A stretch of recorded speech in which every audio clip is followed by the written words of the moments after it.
Nah, konon katanya Hmm. mau dibentuk majelis adat katanya. Ada, udah dibentuk.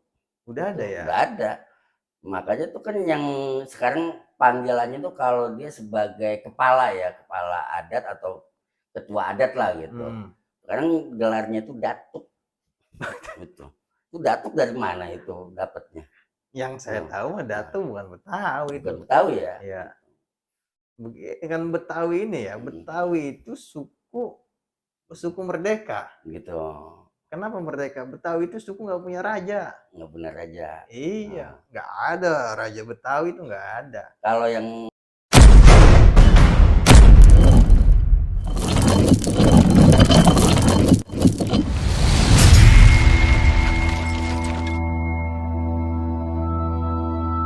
dorong gitu kan. Iya, gitu kan. Kan kalau memang ada atau disediakan dananya ya alokasikanlah untuk keperluan pelestarian, budaya Betawi itu Ya sendiri. kalau dulu kan istilahnya ada istilah kata rembuk Mhm, gitu.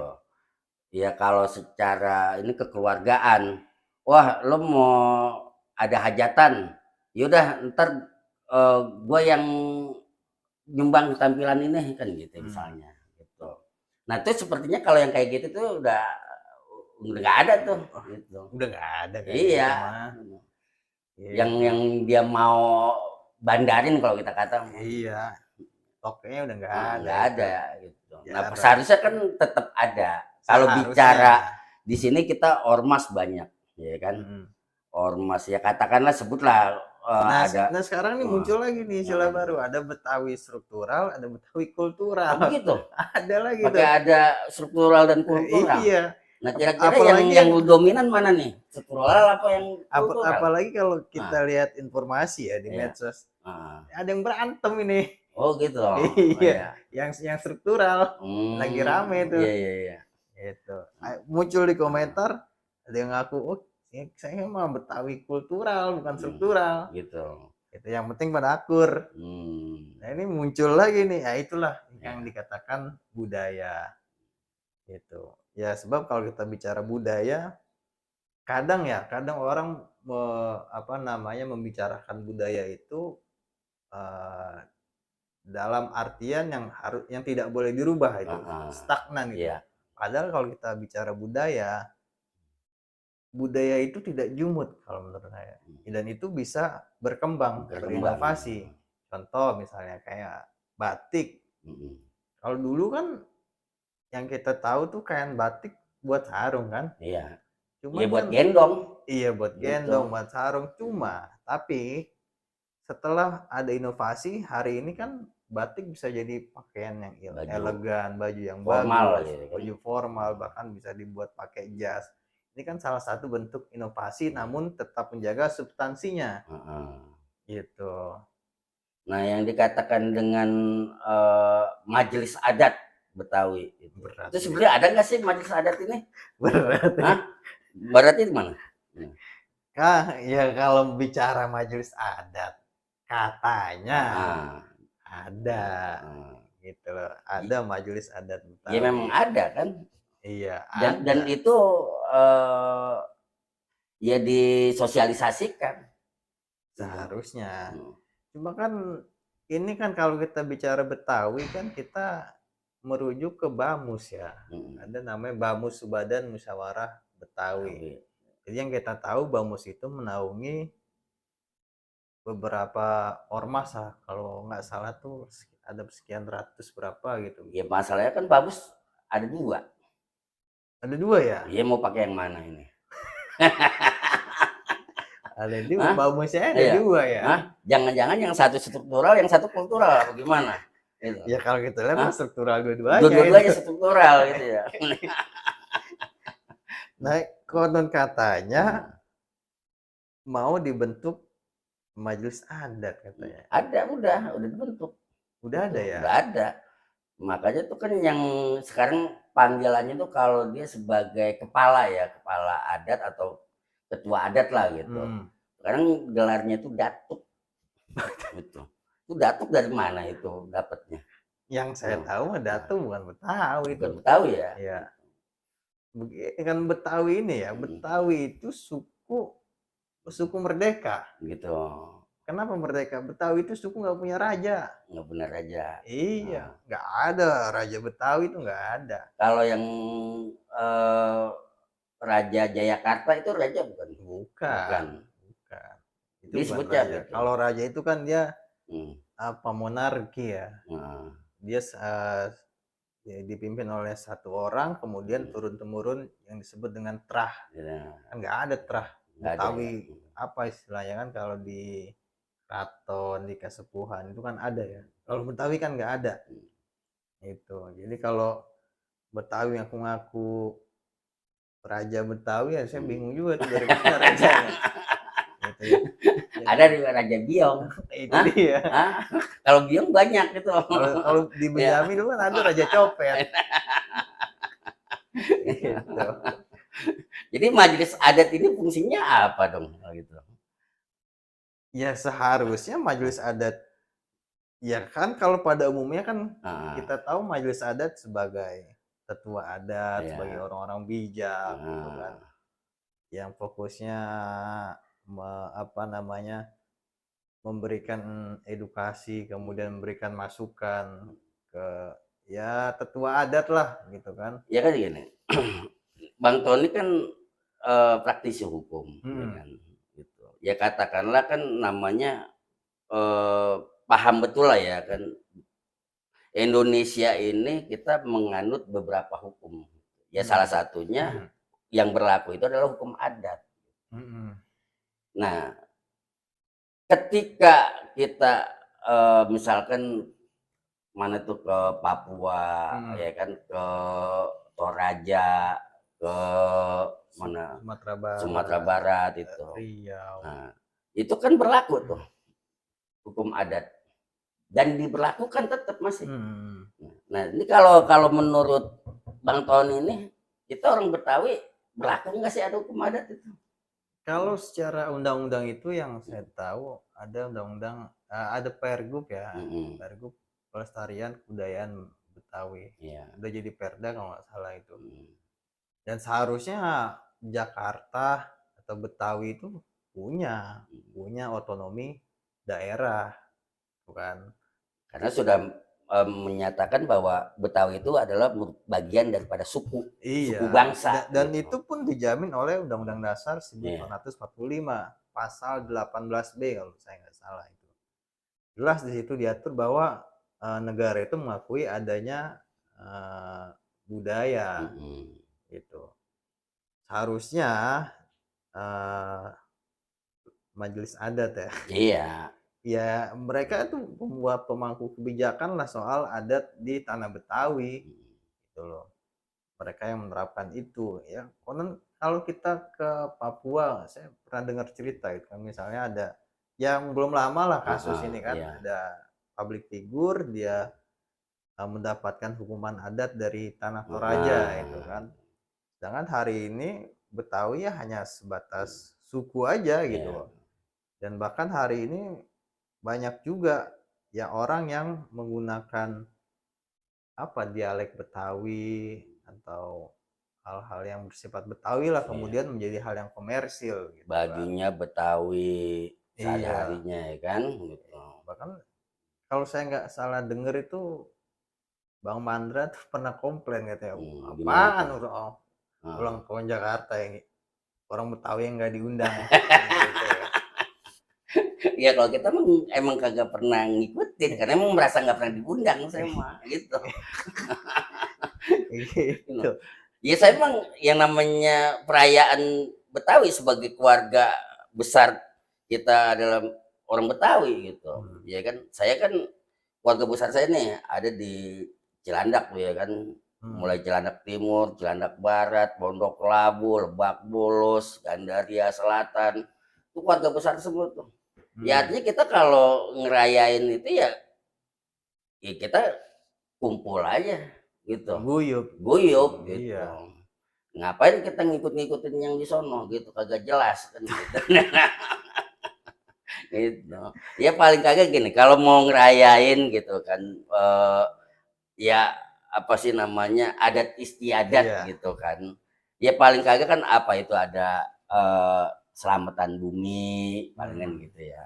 Terus ada apa yang sifatnya seremonial tapi sakral gitu Hmm. kan.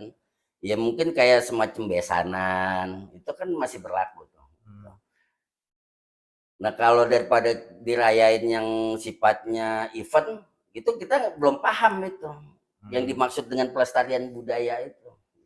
Ya kalau event sifatnya tahunan. Iya gitu. Maksudnya apa gitu yang mau ditonjolkan tuh apa? Ya apa dong? Nah, Ya tontonan ya jadinya. tontonan gitu. Ya artinya Tontonan di situ hiburan. karena menampilkan kesenian budaya Iya. Betawi Iya. gitu. Hiburan Heeh. menampilkan pelestariannya tetap di wilayah-wilayah Ya, masing-masing tapi gitu. kan ketika dijadikan tontonan, dijadikan hiburan, belum tentu tuh masyarakatnya itu apa namanya mengikuti gitu. Hmm. Belum belum tentu dia mengikuti acara-acara yang seperti yang dipertontonkan itu. Ya kebanyakan memang Gitu. cuma jajan doang. Nah, itu kan. Ya ya artinya begini kan, kita juga harus melihat positifnya gitu kan. Ya, Ketika ada event tahunan itu, kemudian kita datang sana setidaknya secara kuliner heeh. kita diperkenalkan nih, Iya, "Oh ini loh ada ada kuliner apa tuh? Betawi nih, Bakso, selendang mayang." somai. Oh, Ada selendang mayang. Saya rasa oh gitu. Gen Z ini Iya, nggak tahu oh gitu ya. selendang mayang tuh. Ya. Kalau dulu kan kita Yang waktu tahu kecil yang dia tahu mah dimsum. dimsum, somai, batagor, Itu. gitu kan. Heeh, Dan itu ada selendang mayang, kemudian ada kerak telur, iya. ada kalau mungkin kalau daerah Jagakarsa ada tahu seksa kalau nggak salah tuh. Ada, oh toge goreng ya ada, Tuh. laksa ya ada. Kalau Cuman kan kalau kalau katanya itu eh, kuliner orang Bogor kalau itu mah. Gitu. ya Meskipun orang Betawi banyak yang doyan, iya termasuk ketoprak gitu. ya itulah.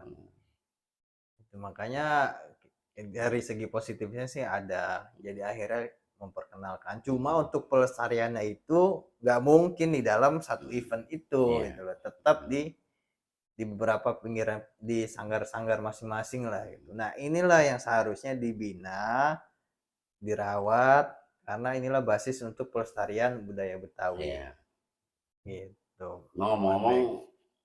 minum dulu kopinya. Oh ya. Iya, ntar baru dingin. Oh ya. Iya, perasaan kopi saya ini dingin banget ini. Udah. Panas banget ini, panas. Hmm. Ada, kalau kata biasanya kan orang panas itu kan ngebul ya, gitu. Dia tiupin, ternyata es krim. Cuma udah asap. Nah, lanjut nih. Ya kan, saya pengen lebih spesifikasi nih ya kan, karena di sini Bang Tony lagi-lagi sebagai seorang praktisi hukum, tentunya kan memahami betul lah gitu yang namanya apa sih itu yang namanya hukum adat kan gitu.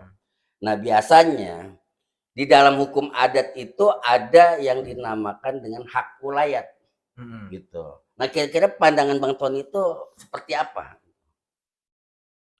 Ya sebagai apa orang Betawi asli ya, hari ini kita kalau kita berkaca dengan wilayah-wilayah lain atau suku-suku lain itu mereka punya hak ulayat. Ya. Tapi hari ini mungkin dari sebelum-sebelumnya Betawi ini belum ada hak ulayat. Bahkan tanah ulayat sendiri pun nggak ada. Gitu.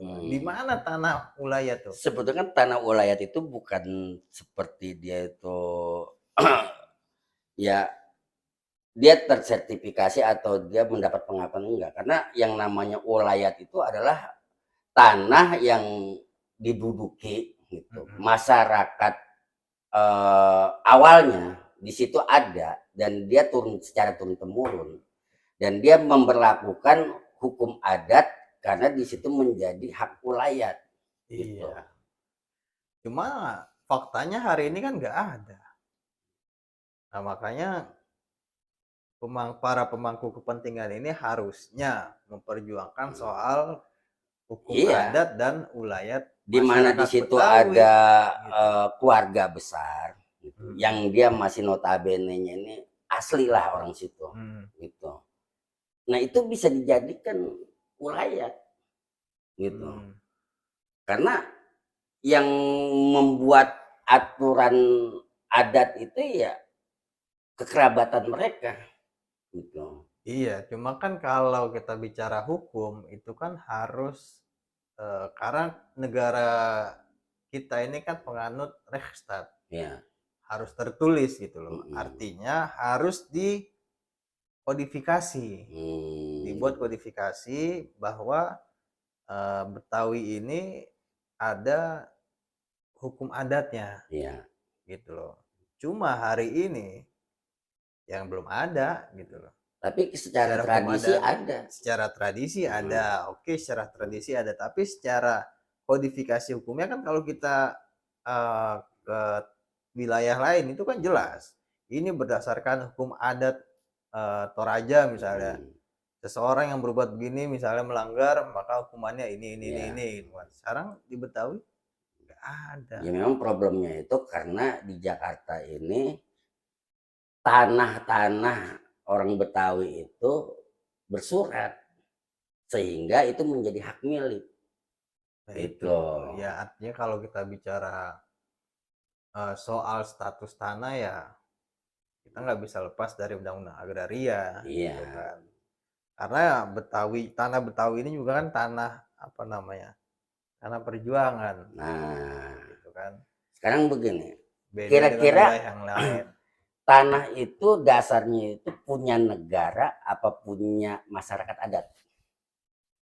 Hmm. Kalau secara dasar ya, kita Hmm. bicara dasar, tanah itu ya punya masyarakat adat. Masyarakat adat kan Tuh, iya, gitu. sebelum lahirnya Undang-Undang Agraria tahun Nah, 1960 itu. jadi Lahirnya Undang-Undang Agraria itu mengatakan pasal 1. Pasal satunya bahwa seluruh tanah yang ada di NKRI ini dikuasai negara. tapi harus gak negara itu memiliki tanah? Negara harus memiliki tanah. Iya, Ya, yang pada akhirnya masyarakatnya ini terpinggirkan gara-gara tanah itu punya negara gitu. tergantung ya. Kalau kita bicaranya demi pembangunan, boleh aja. Ya kalau itu oke, Cuma kan sesuai harus dengan ada pembatasan dong. iya, Gitu. Jangan untuk semuanya pembangunan semuanya dibabat. dibangun gitu loh. Nah, Akhirnya ya tadi, akhirnya soal adat-adat ini terhilangkan. Padahal ini kan ciri khas Indonesia. ya kan. Ada beragam Hmm. suku, ada macam-macam adat, dan ini harus dilestarikan. Ya tentunya juga kan di Jakarta ini kan masih banyak tanah-tanah kosong kan Banyak, gitu. banyak. Hmm. Gitu kan. Ya kenapa itu tidak bisa dijadikan hak ulayat? Ya bukan tidak bisa ya, seharusnya bisa. Harusnya bisa kan. Seharusnya bisa.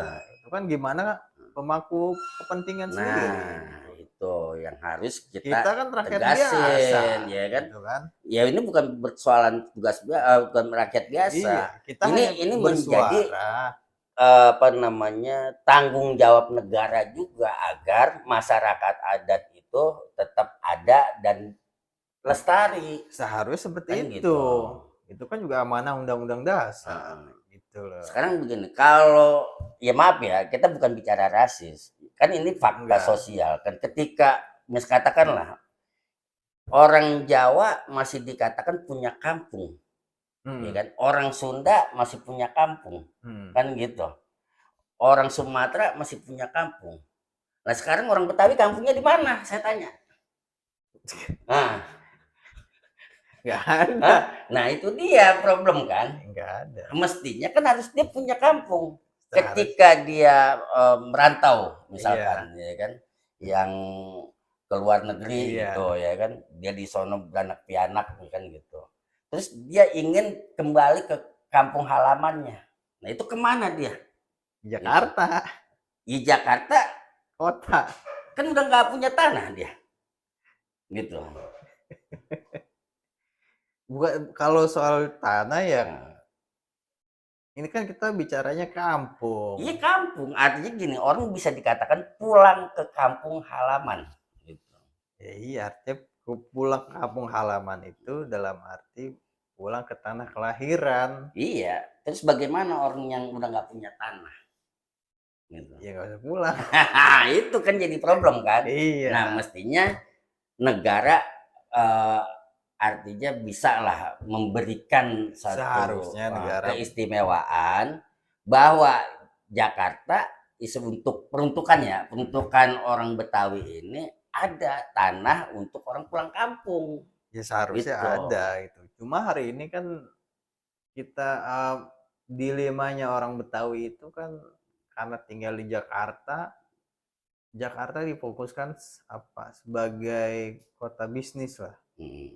itu kan. Ya akhirnya pada akhirnya fakta bukan pada akhirnya faktanya orang-orang Jakarta yang Betawi itu banyak yang akhirnya lari ke pinggir. Tuh. Gila di pinggir kan dia merasa asing, Iya ya itu, kan? ya Hmm. itu kembalinya ke tadi ketika dia misalnya merantau ke luar negeri, ternyata ketika dia pulang kampung halaman bukan ke Jakarta lagi. Ya minimal beginilah paling kagak ada tanah yang itu bisa dikelola paling kagak gitu. Ketika memang dia sudah nggak punya tanah lagi, dia masih bisa punya hak untuk mengelola tanah gitu di kampung halamannya Iya. gitu. Ya kita harus memperjuangkan itu, Nah setidaknya gitu kan. tergantung juga tuh sama yang Pemangku kepentingan itu, nah gitu ya loh. kan yang ngaku-ngaku ya kan katanya dia pemangku adat gitu. Hah? Ya sebagai generasi milenial lah gitu kan, Iya iya gitu. iya iya iya. Generasi milenial yang tentunya kan juga memikirkan masa depan ya, Betul gitu. betul. Hmm, Ya seharusnya hmm, begitu. Mereka yang punya yang pemangku kepentingan di hmm. atas, mereka juga harus apa namanya berjuang gitu loh, Ya. melestarikan budaya Jadi ada Betawi, tanah-tanah kemudian kosong yang selama ini tidak iya, terawat dan belum dikelola, nah iya, itu bisa dimanfaatkan. untuk pelestarian budaya Heeh, Betawi gitu gitu. kan. Kan ini kan selama ini kan pengakuannya itu tanah ini adalah HGB kan gitu. Hmm. Tapi itu nggak diapa-apain tuh tanah, gitu, Nah, masih nganggur. Tapi untuk orang kita, orang Betawi, nggak bisa, hmm, gitu. Karena itu udah dianggapnya itu udah ada yang memiliki, hmm, gitu. Ada yang sudah punya hak secara pribadi atau atas nama perusahaan hmm. swasta, gitu. Ya jangankan di Jakarta, ya di pinggiran juga banyak sih tanah sekarang yang atas nama perusahaan. Ya tapi kan itu tanah yang memang tidak tersentuh, gitu. Hmm. Artinya gini, perbedaannya. Kalau di daerah itu hak wilayah itu masih ada Iya, tanah yang tidak bisa diperjualbelikan dan di itu Jakarta bisa nggak ada. dimanfaatkan oleh masyarakatnya Di Jakarta nggak gitu. ada. Nah harusnya itu dipikirkan gitu Dipikirkan oleh sebagai salah gubernur. satu ini kampung halamannya orang Betawi begitu. Seharusnya seperti itu. Hmm. Tuh. Tinggal kita lihat bagaimana apa namanya kepedulian pemangku pemangku kepentingan lah Iya. peduli nggak nih sama Betawi. Nah, jangan cuman Jangan cuma cari nama gitu loh. dibanyakin I- ini bikin ormas ini. iya, udah Nah, banyak orang perjuangannya Betawi kagak jelas kan gitu kan. gitu. Iya, apa yang mau perjuangan sih harusnya jelas gitu loh. Kemudian ada lagi pembentukan apa namanya majelis adat lagi itu Nah, kan. itu. Yang ada aja berantem. Lagi-lagi Kongkolnya aja lagi-lagi yang berantem tuh. diributin dana hibah itu. Iya, Orang makanya yang apalagi. diributin itu bagaimana caranya ini gue bisa ngelola tanah ini ya kan dan bisa dinikmati kesejahteraannya untuk masyarakat Dan secara diturunkan, bersama. Iya, kan gitu. diturunkan gitu kan.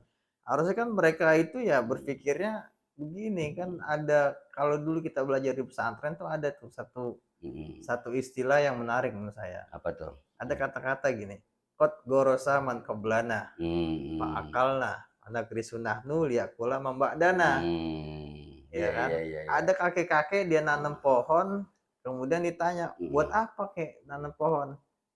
Kakek ini kan udah tua renta. Iya. Oh enggak, saya nanam pohon hari ini bukan untuk saya, Heeh. tapi untuk keturunan keturunan saya, gitu Heeh. kan. Iya. Hari ini saya bisa makan kelapa, itu hasil tanaman dari orang tua saya dulu. Ya Diwariskan. kemudian sayalah yang menikmati itu. Iya. Maka saya harus berbuat seperti itu. Diwariskan Nah, lagi. agar generasi ke bawah saya bisa menikmati kelapa itu. Kan Iya. seharusnya seperti itu Iya dong. berpikirnya. Harusnya seperti Jangan itu. dia berpikir hari ini makan apa gitu loh. Yang ada juga dijual-jualin. Nah, itu. Kusut ini kan. Nah, makanya secara hukum para pemangku kepentingan itu seharusnya kalau boleh saya ya. usul memikirkan hal yang seperti itu. Bahkan kalau boleh membuat kodifikasi Iya. tentang hukum adat Betawi gitu. Nah, terakhir nih ya kan, sebagai generasi milenial gitu. Tentunya kan dengan apa yang kita sudah bahas dari awal itu, ya tentu kan ada harapan-harapan. Banyak. Namun di balik harapan-harapan itu kan yang dirasakan saat ini kan tentu ada keluh kesahnya. Nah, kira-kira bisa disampaikan nggak? No, begini, kalau ditanya keluh kesah harapan, saya rasa ini podcastnya nggak cukup. Gitu. Ya, banyak. Ya gitu. kita persingkat aja gitu, paling agak tersampaikan lah ya, kan. Gitu. Pertama, harapan kita sebagai masyarakat Betawi, kita pengen tuh supaya Betawi itu lestari lah, gitu kan. Betawi lestari baik dari adatnya, kemudian tradisinya, itu harus dijaga sampai anak keturunan kita gitu, jangan sampai di kita doang gitu. Dan untuk para pemangku kepentingan, ayolah bergerak gitu, jangan ribut mulu, apa sih mau diributin? Jangan cuma mikirin pribadi sama kelompoknya doang. Penting ini budaya Betawi nih, kenalin lagi ke bawahnya gitu loh. Jangan ya apa ya, kalau bingung juga kita kalau Betawi punya adat, takut ntar ada terah-terah gitu kan. Enggak, jadi cuman yang dipikirin itu program tahunan, event lagi, jangan event lah. Kita buatlah satu lembaga, ya kan, lembaga. Di lembaga itu diresmikan lah, resmi secara negara misalnya. Dibuat satu lembaga resmi secara negara, nah disitulah sebagai pusat pelestarian kebudayaan Betawi gitu loh. Nah, agar apa? Agar kedepannya itu generasi penerusnya bisa kenal dan bahkan bisa terus melestarikan budaya Betawi gitu kan. Itu harapannya. Kemudian kritiknya juga buat orang Betawi nih. Penting nih. Penting juga nih. Mantap nih. Ya. Mohon maaf, kadang-kadang kalau stigma orang Betawi ini apa? Terkena males. Nah, ini yang bahaya nih. Ya. Orang Betawi itu nggak boleh males. Mereka yang datang dari daerah masuk ke Jakarta itu tentunya dengan perjuangan, dengan tekad perjuangan gitu kan. Dan kita nih Betawi yang udah tinggal di kota, semua terfasilitasi. Jangan jadi apa, kalau boleh saya istilahkan apa, orang kampung modern kali ya. Orang kampung kota ya, gimana dibilang kampung tapi tinggal di kota tapi kata kota masih kampungan. Iya gitu. Artinya kita harus terus berkembang, berinovasi, mengejar apa namanya cita-cita, impian gitu kan. Makanya jangan sampai Betawi itu jangan cuma dikenal tukang jaga lahan parkir gitu kan. Dan sebagainya, tukang ribut lah. Itu kan hari ini saya berprofesi sebagai daripada lu nganggur aja, mendingan lu jagain parkiran. Iya, jangan gitu lagi gitu. Buat orang-orang Betawi, masyarakat Betawi, mahasiswa Betawi, itu kan masih banyak apa namanya spot-spot yang harus diisi oleh generasi penerus Betawi. Oke. Gitu. Mantap sekali Bang Tony ini. Oke, semua sobat budaya, kita telah membahas daripada seorang praktisi hukum muda gitu, dan dia katakanlah orang Betawi ini ya kan, yang punya pemikiran maju, berharap agar generasi selanjutnya ini jangan sampai orang Betawi itu kehilangan tradisinya, kehilangan identitasnya gitu. Maka untuk itu jangan sampai kita melupakan tanah leluhur, jangan sampai kita kehilangan jati diri. Tentunya saksikan terus di Budayantara TV. Saya Wan Nurbek. Saya Muhammad Arif Fatoni. Wassalamualaikum warahmatullahi wabarakatuh. Tabe.